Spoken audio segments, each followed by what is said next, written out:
রাজার হয়েছে চোখে সমস্যা। সেই রাজা ডাক্তারের কাছে গেছে।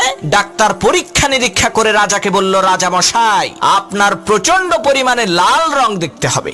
আপনি যদি বেশি বেশি লাল রঙের দিকে চেয়ে থাকেন তাহলে আপনার চোখের দৃষ্টিশক্তি আবার ধীরে ধীরে প্রখর হয়ে যাবে। ডাক্তারের এই কথা শুনে রাজা মশাই রাজ দরবারে এসে ঘোষণা দিল, এই রাজ্যের সব কিছুকে লাল রঙে রাঙিয়ে দেয়া হোক।